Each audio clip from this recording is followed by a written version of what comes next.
Girlfriend Dona. বয়সটা 21 হলেও গুন্ডামিটা আগের মতোই আছে। নেশা বলতে ক্যামেরার সামনে দাঁড়ানো, আর পেশা বলতে ক্যামেরার পেছনে। তবে ক্যামেরাই যে ওর সবচেয়ে প্রিয় এটা বোঝা যায় ওর অজস্র সেলফি থেকে।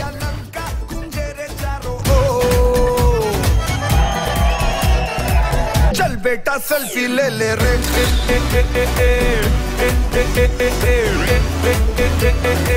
चल बेटा सेल्फी ले ले रे। নাও অমিল খুঁজে বার করো। নতুন হেয়ারস্টাইল, নতুন ড্রেস, নতুন চশমা, নতুন প্যান্ট, মানে যে দাঁড়ালো কান্না মুখটাকে এক ঝটকায় হাসি করতে একটা ফটোগ্রাফি যথেষ্ট। আর পাগলামটা তো ওর জিনগতই।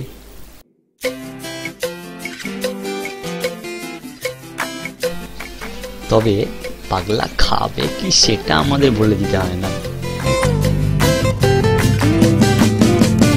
পাগলা খাবি কি ঝাঁঝেই মোড়ে যাবি, পাগলা খাবি কি শুরু থেকে শেষ পর্যন্ত লড়ে যাবি, পাগলা খাবি কি। আমার সাথে ওর প্রথম আলাপ হয় ক্লাস 12-এ। এখন আমরা দুজনেই 3rd ইয়ার। পুজোয় একসাথে ভিজে ভিজে ঠাকুর দেখা, ফার্স্ট টাইম সিসিডি। সেবার সরস্বতী পুজোয় শাড়িটা পরে তোকে দারুণ লাগছিল। এটা আমার বার্থডের দিন। এটা গানওয়ালার শো দেখতে গিয়ে। উদ্ভাবনীর ফার্স্ট কাজের পর। সেদিন কি করতে যেন এসেছিলি, সেই রামকৃষ্ণপুর ঘাটে পড়ন্ত বিকেল। এভাবে আস্তে আস্তে কখন যে আমরা খুব ভালো বন্ধু হয়ে গেলাম বুঝতেই পারিনি। তবে একসাথে অনেকটা সময় কাটালেও সঙ্গে থাকো সঙ্গী আমার রঙ্গ বুঝি না,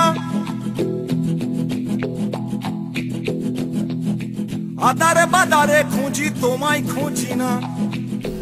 খুঁজেও কোনো লাভ নেই, ম্যাডাম এখন সাজছেন। বসে বসে খুঁজি কারে,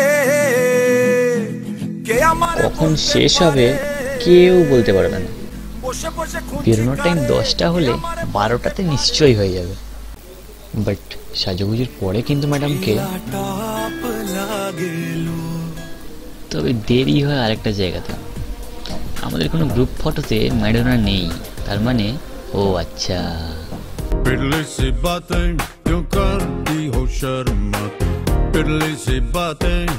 সরি, এই 1 ঘন্টার কোনো ফটোগ্রাফ দেখাতে পারলাম না। কিন্তু সেবারে দেরি করে আসার পরে ওর যে অবস্থা হয়েছিল সেটা অনেকটা এরকম। আর ও হয়তো জানে না সেদিনকে সেই বিদকুটে প্ল্যানটা আমার মধ্যে থেকেই বেরিয়েছিল। আর সব শেষে ওর এই মন খোলা হাসিটা আছে বলেই আমাদের গ্রুপে ওর জায়গাটা কেউ কখনো নিতে পারে না। পাড়ার দাদু হোক বা ক্লাসের অচেনা বন্ধু, কখন যে তার সাথে বন্ধুত্ব করে নেবে বোঝাই যাবে না। রং মশাল, স্কুল ছুটি, হজমিরা, রূপকথার পায়রাদের গল্প বল।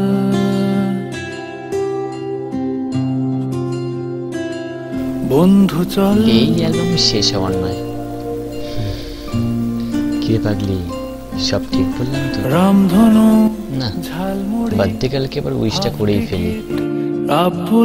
Happy birthday Dona. সারাটা জীবন এরকমই হাসি খুশি থাকিস। আর হ্যাঁ, এবারে কেকটা সবাইকে দেওয়ার পরে খাস। বন্ধু চল।